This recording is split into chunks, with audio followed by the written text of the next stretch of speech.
ध्यानपूर्वक पढ़ें।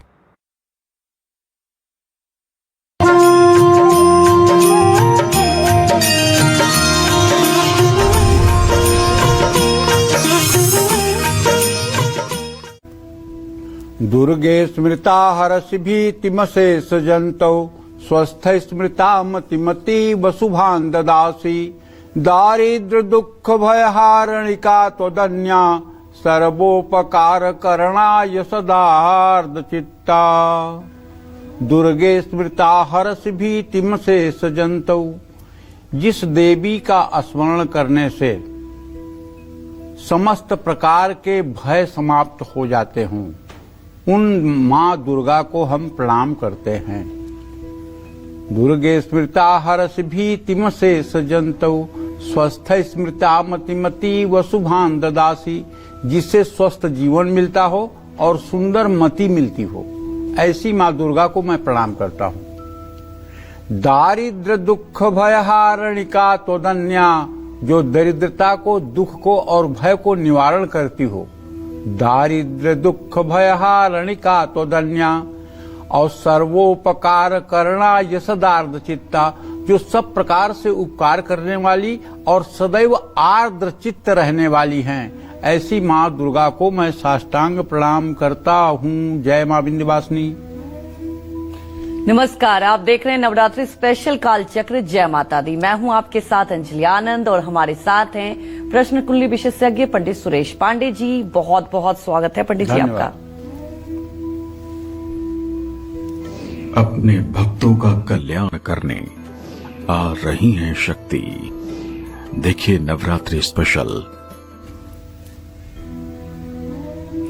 जी हां, कल से चैत्र नवरात्रि की शुरुआत हो रही है और इसलिए हम नवरात्रि शुरू होने से पहले ही आपके लिए काल चक्र की खास पेशकश जय माता दी लेकर आए हैं। आज से लेकर पूरे नवरात्रि हम आपको मां अंबे की कृपा पाने के अलग अलग उपाय और नवरात्रि से जुड़ी खास जानकारियां देंगे। नवरात्रि शुरू होने से एक दिन पहले ही आज काल चक्र में आप जानेंगे नवरात्रि की संपूर्ण पूजा विधि, घट स्थापना का मंगल मुहूर्त, कैसे ये नवरात्रि आपके लिए हितकारी, कल्याणकारी, शुभकारी और सौभाग्यशाली साबित होगी, कैसे इस नवरात्रि मां अंबे की आराधना से पूरी होगी आपकी हर मनोकामना, और इसके बारे में भी आज पंडित जी आपको बताएंगे काल चक्र में। नवरात्रि से जुड़ा अगर आपका भी कोई कंफ्यूजन है तो आप कोई सवाल कर सकते हैं, हमें फोन करके पंडित जी से सीधे आप लाइव बात कर सकते हैं। हमारा नंबर है 0120-665-2415। तो अपनी चर्चा की हम शुरुआत करें। चलिए पंडित जी से पहले जान लेते हैं आज का शुभ मुहूर्त। बताएं पंडित जी। आज 18 मार्च 2026 दिन बुधवार है। आज चैत्र कृष्ण पक्ष की चतुर्दशी तिथि सुबह 8:25 तक थी। इस समय 8:25 के बाद शुरू हो चुका। नक्षत्र कल सुबह 5:21 तक, इसके बाद उत्तरा भाद्रपद नक्षत्र शुरू।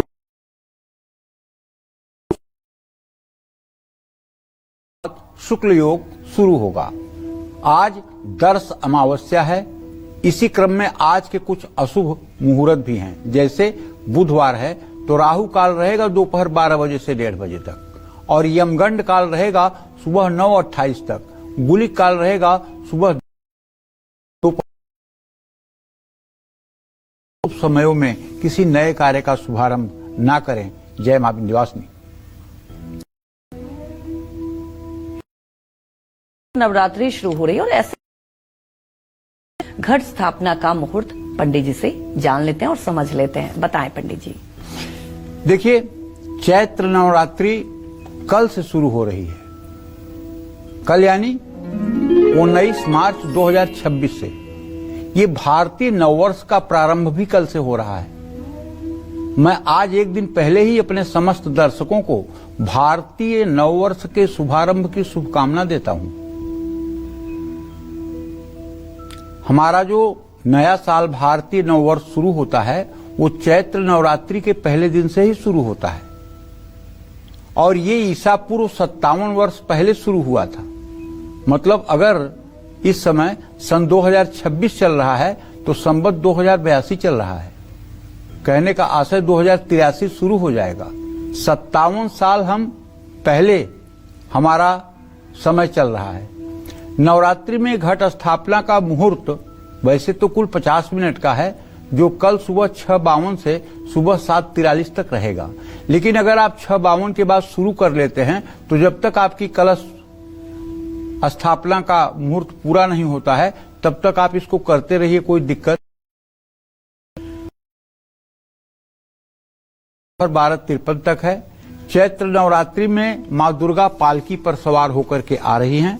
ये परिवर्तन और चुनौतियों का समय है। मां दुर्गा की विदाई हाथ जो सुख समृद्धि और मानी जा सकती है कि देवी महापुराण के तृतीय स्कंद के 27वें अध्याय में नवरात्रि व्रत की महिमा बताई।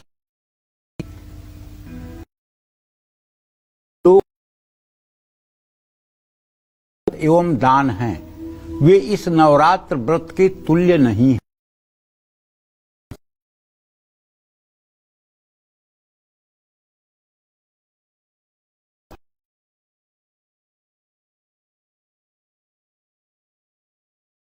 को देने वाला है। जानते हैं इसी बात को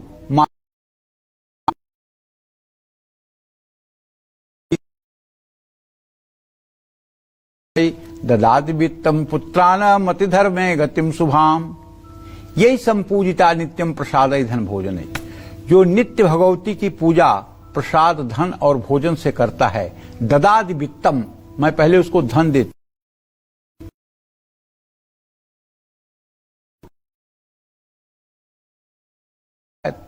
ताकि उसके धन का सदुपयोग हो सके। उसके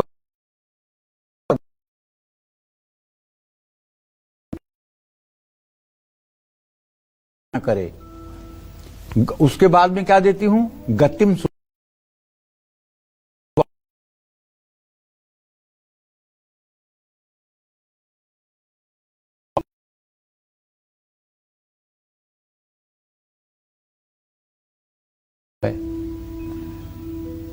और किसी देवी देवता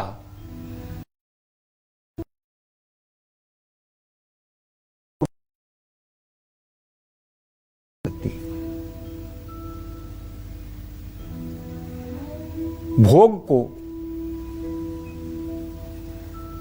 शास्त्रों में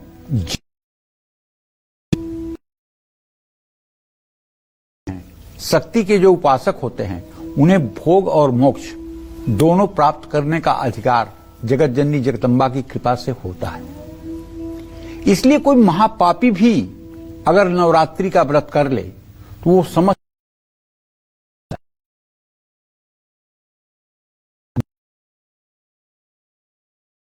के वियोग से अत्यंत दुखित होकर श्री राम ने किष्किंधा पर्वत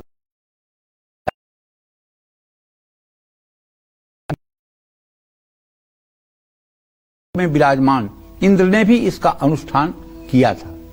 इसका उदाहरण यह है कि जब इंद्र के यहां से रूठ करके महालक्ष्मी चली गई तो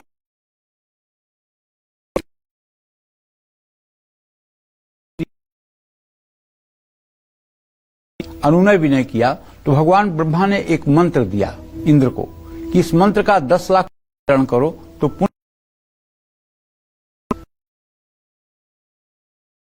लाख का पुरस्चरण किया, जिससे फिर से महालक्ष्मी इंद्र के यहां आई और इंद्र की गई हुई कांति वापस।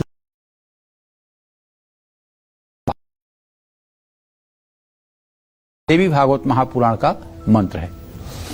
विश्वामित्र, भृगु, वशिष्ठ और कश्यप भी इस व्रत को कर चुके हैं, इसमें संशय नहीं है।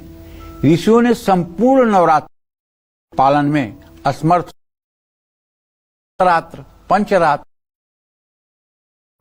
और एक रात्र व्रत का विधान किया है।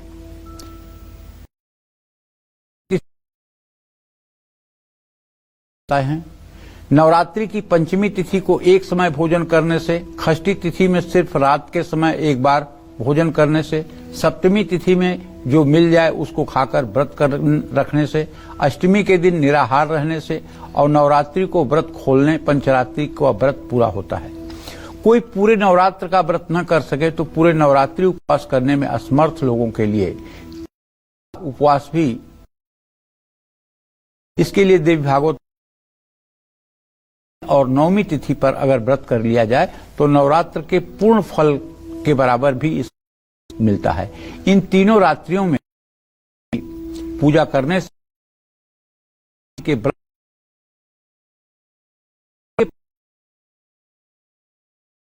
रात्र व्रत कहते हैं। प्रायः भारत में ये व्रत अधिकांश संख्या में लोग करते हैं। पहले दिन और अष्टमी के दिन व्रत को ज्यादा लोग करते हैं और इस व्रत का प्रचलन पूरे वर्ष में बहुत ज्यादा है।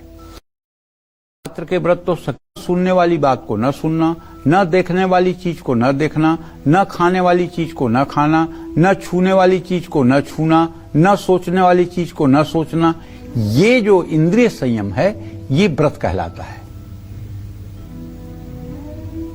भगवान कृष्ण ने क्या कहा है गीता में? गीता में भगवान कृष्ण ने कहा है अर्जुन से कि व्रतों में मैं मौन हूं, मतलब मौन भी व्रत है। लेकिन कौन सा मौन व्रत है? हम बैठे हैं, कोई आके पूछा कि मेरी घड़ी कहां है, तो मैंने इशारा कर दिया वहां है। किसी ने पूछा कि वो कहां गए, तो हमने इशारा कर दिया पीछे गए। ये व्रत मौन व्रत नहीं है। मौन व्रत होता है काष्ठ मौन। काष्ठ मौन माने आप समझ रहे हैं ना, काठ की तरह। जैसे काठ जो है न हिलता है, न डुलता है, न बोलता है, न चलता है, न फिरता है।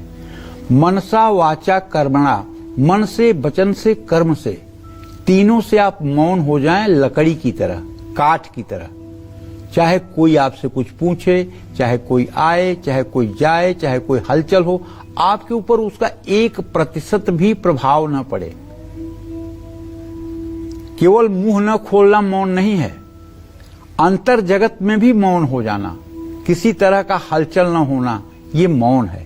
ये सबसे बड़ा व्रत है। इसको शास्त्रों में चुप साधना भी कहते हैं। भाई जी हनुमान प्रसाद पोद्दार ने साधना में चुप साधना को बहुत ऊंचा दर्जा दिया है और उन्होंने तो यहां तक लिखा हुआ है कि अगर कोई व्यक्ति 1 मिनट की चुप साधना कर सकता है तो वो दुनिया का बहुत बड़ा साधक है।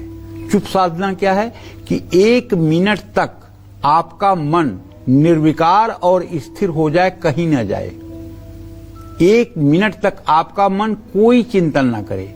1 मिनट तक आपका मन केवल आपके अंतर जगत में रहे। आप 1 मिनट का व्रत कर रहे हैं, मौन व्रत, ये भी चिंतन में ना रहे। ये चुप साधना है और ये बहुत बड़ी साधना है। अगर ये 1 मिनट की साधना हो जाए तो हजारों वर्ष के दूसरे साधना के बराबर ये साधना है। इसको चुप साधना कहते हैं। मन, वाणी, कर्म तीनों से एकदम आप शांत हो जाएं, कुछ भी चिंतन में आपके ना रहे, मन में एक भी प्रकार का विचार ना आए, मन में जरा सा भी हलचल ना हो। 15 सेकंड और 5 सेकंड भी होना मुश्किल होता है। मैंने कई बार अभ्यास करके देख लिया है।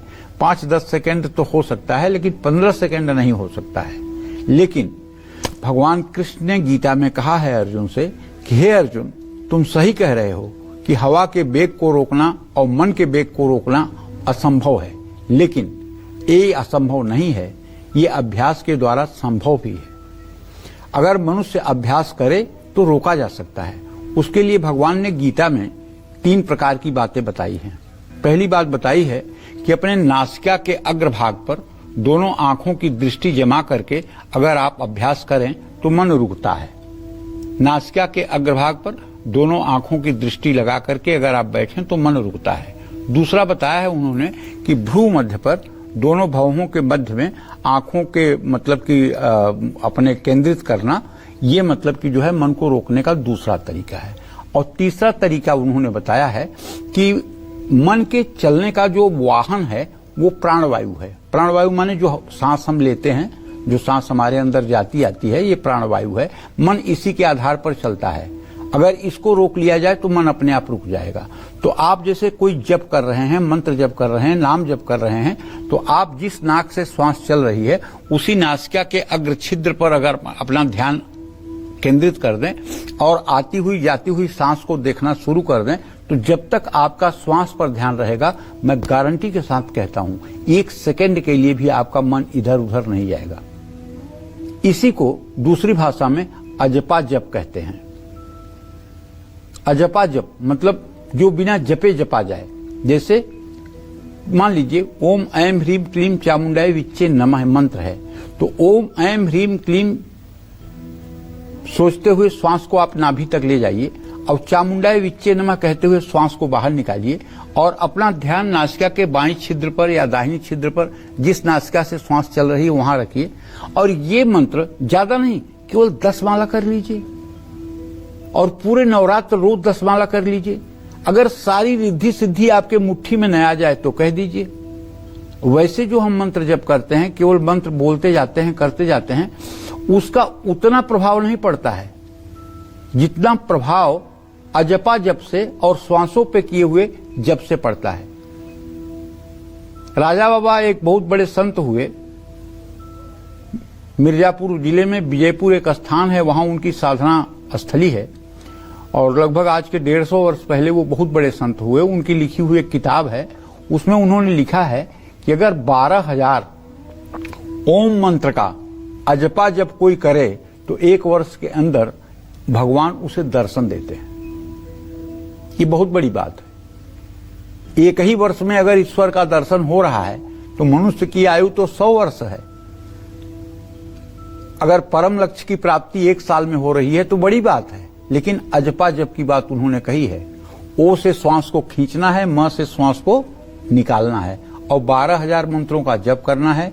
एक समय भोजन करना है और एकांत में रहना है। किसी सार्वजनिक जीवन में हिस्सेदारी नहीं लेना है। तो कहने का आशय यह है कि भगवती की आराधना से इस चराचर जगत में कुछ भी असंभव नहीं है। जय मां विंध्यवासिनी। पंडित जी, आपने हमारे दर्शकों को मुहूर्त के बारे में बताया और महत्व के बारे में भी बताया, लेकिन आज हम एक दिन पहले ही अपने दर्शकों के लिए ये शो लेकर आए हैं, तो तैयारी कैसे करें, कैसे कल घट स्थापना की तैयारी करें, क्या क्या पूजा सामग्री लाएं? देखिए,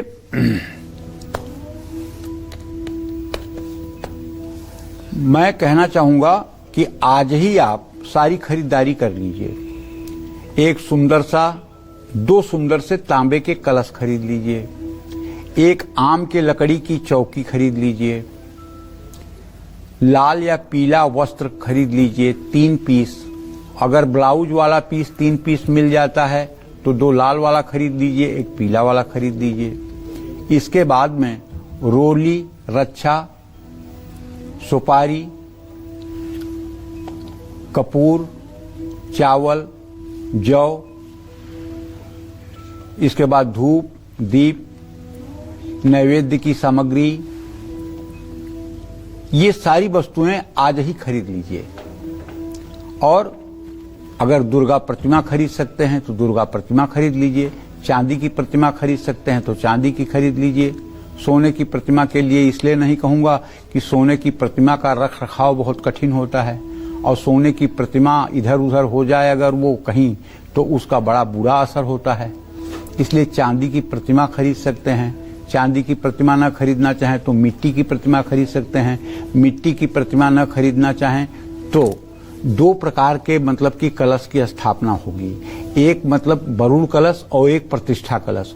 वरुण कलश जो होगा उसको कहते हैं कि उसमें जल का 7 समुद्रों का आवाहन किया जाएगा। वरुण देवता माने जल के देवता का आवाहन किया जाएगा। वो कलश नीचे रखा जाता है, उसके नीचे मिट्टी में सप्तधान्य बोया जाता है, उसके ऊपर कलश रखा जाता है। कलश में पानी, दुर्वा, सुपारी, सिक्का, कुसा डाल करके उसके ऊपर एक पंचपल्लव रखा जाता है। 5 प्रकार के पत्ते रखे जाते हैं। अगर 5 प्रकार के पत्ते नहीं मिलते हैं तो अशोक या आम का भी पत्ता आप लगा सकते हैं।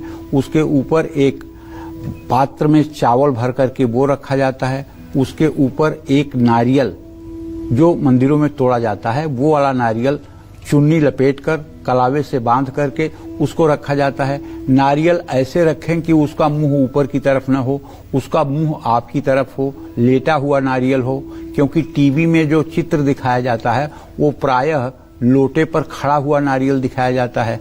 तो टीवी वाले क्या जाने कि क्या सही है क्या गलत है, उन्होंने जो उनको मिला इमेज वो उन्होंने डाउनलोड कर दिया, उसकी नकल मत करिएगा।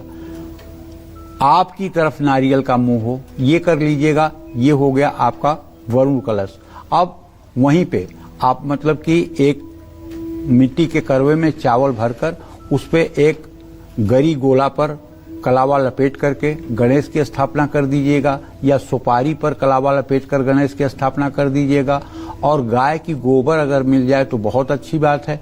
अगर गाय का गोबर नहीं मिल पा रहा है किसी तरह से, तो हल्दी को थोड़ा सा आटे की तरह गूंथ लीजिएगा और हल्दी की ही एक गौरी बना लीजिएगा। जैसे शिवलिंग होता है ना, उसी तरह से एक गौरी बना लीजिएगा और उनको मतलब कि गणेश जी के बाएं तरफ रख दीजिएगा।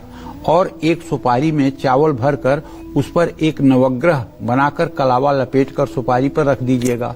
और एक करवे में चावल भरकर उस पर एक सुपारी रखकर उस पर कलावा लपेटकर उसको भैरव के रूप में रख दीजिएगा। तो क्या क्या आपने स्थापना किया?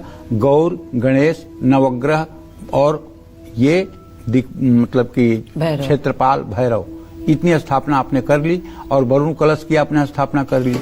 अब इसके बाद आप चौकी पर लाल कपड़ा बिछा करके उसको चारों तरफ से कलावे से बांध करके उसके ऊपर, अगर आपको आता है तो, नहीं आता है तो कोई बात नहीं, गौरी तिलक मंडल बना लीजिए। अगर आपको गौरी तिलक मंडल पंडितों का काम है, पंडित बना लेते हैं, आप हो सकता है ना बना पाए, या सर्वतोभद्र मंडल बना लीजिए। अगर चलिए नहीं बना पाते हैं तो आप 8 पंखुड़ियों वाला कमल का फूल तो बना सकते हैं ना।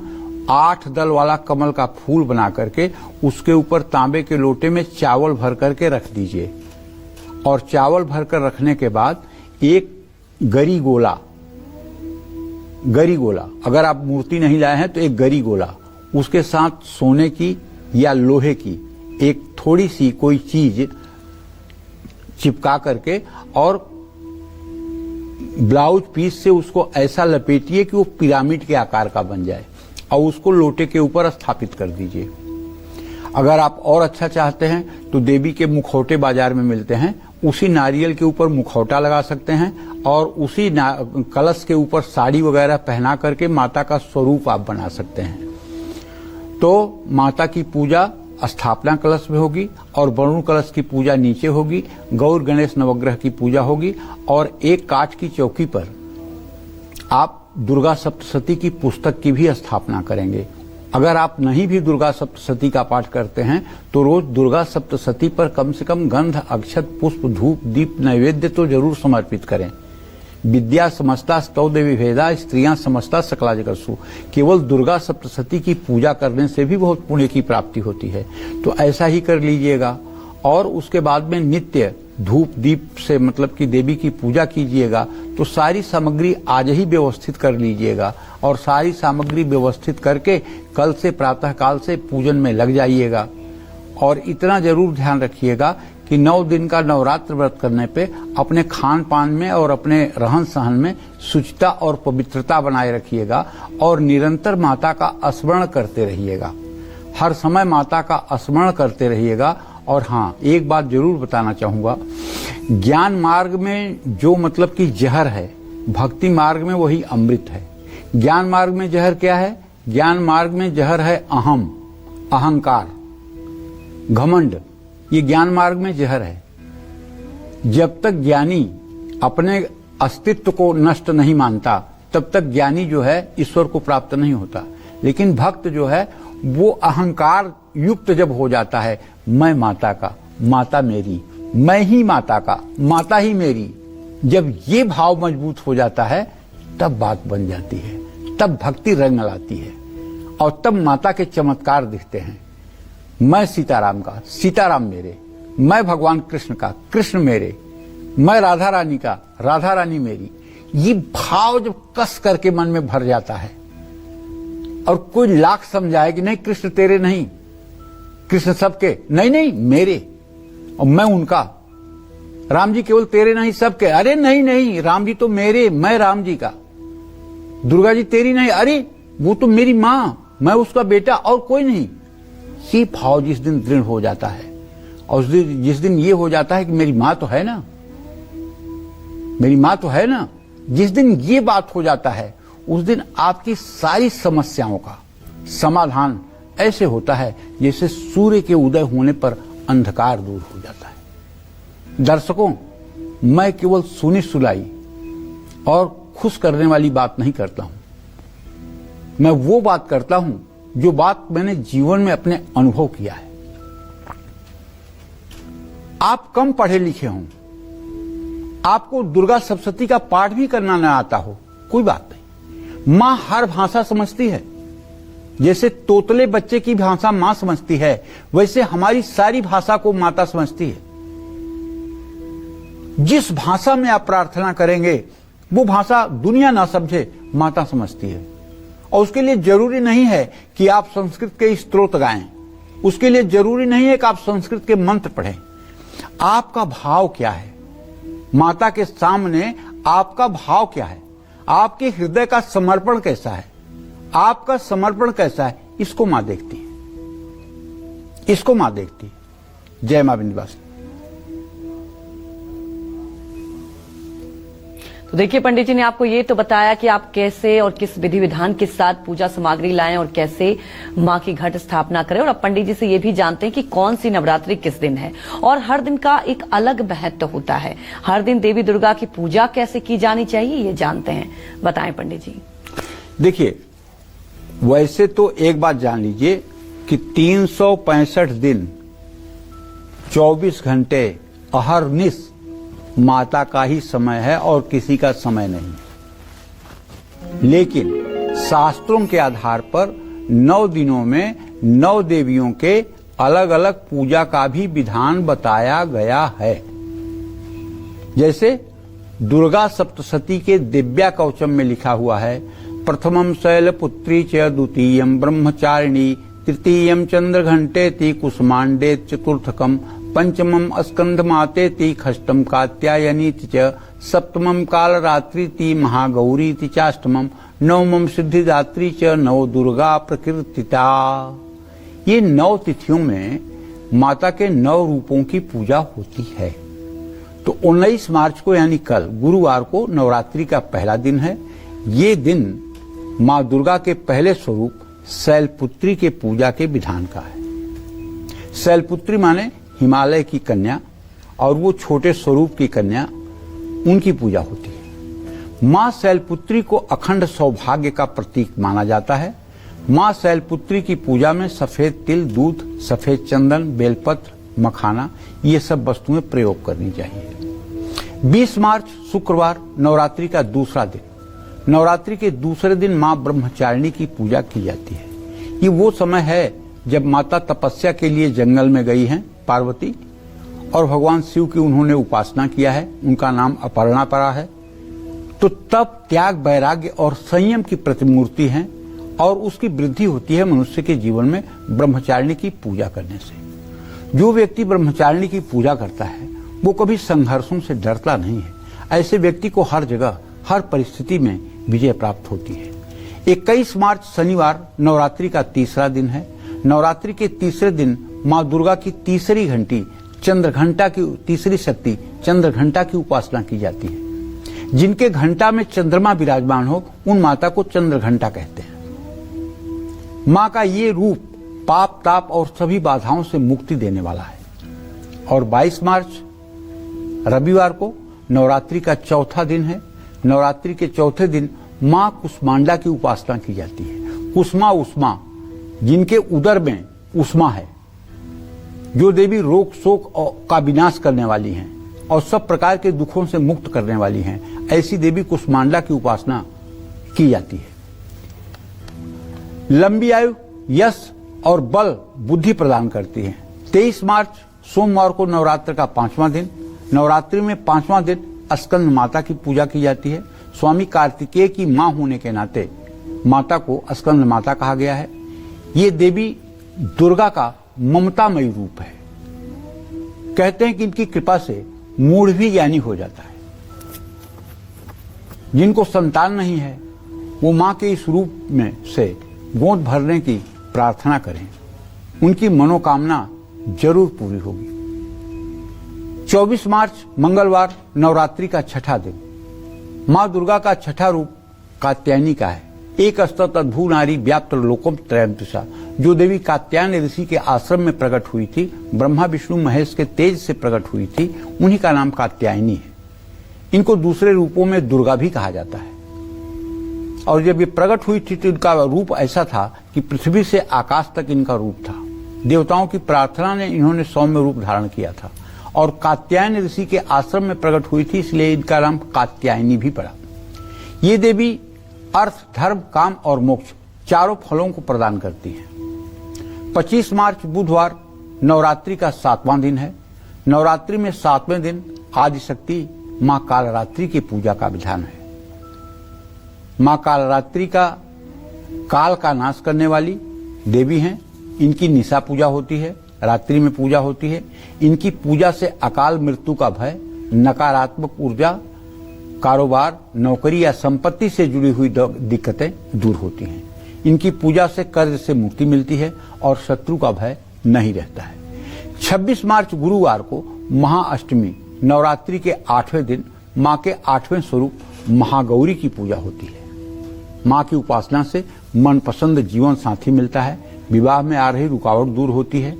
कुंवारी कन्याएं अगर महागौरी की उपासना करें तो मां जल्दी प्रसन्न होती हैं। सीता जी ने भी जाकर के महागौरी की पूजा की है जनकपुर में और माता ने आशीर्वाद दिया है, देवी पूज्यपद कमल तुम्हारे, सुर नर मुनि सब हों सुखारे, सुफल मनोरथ हों तुम्हारे, राम लखन सुनि भय सुखारे। देवी पूज्यपद कमल तुम्हारे, सुर नर मुनि सब हों सुखारे।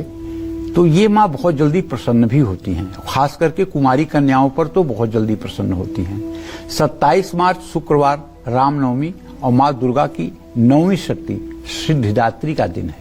देवी भागवत पुराण के अनुसार भगवान शिव ने इन्हीं शक्ति स्वरूपा देवी की उपासना करके सभी सिद्धियां प्राप्त की थी, जिसके प्रभाव से शिव जी का स्वरूप अर्धनारीश्वर का हो गया था।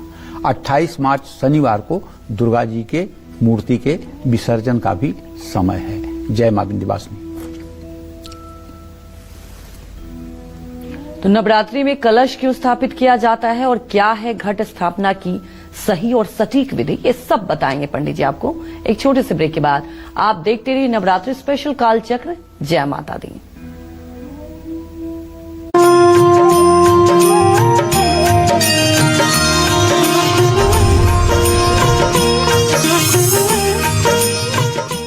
अबे घोचू, जीके स्ट्रॉन्ग करने का अक्खा इंडिया को मालूम है।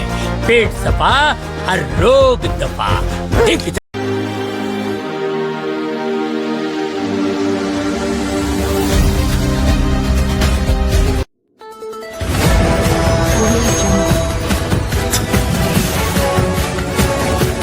MP लाइव टीवी आपको रखे अपडेट, सच जो हम आपको बताएंगे। ऐसी ही तमाम खबरों से अपडेट रहने के लिए MP live TV news channel को सब्सक्राइब करना ना भूलें।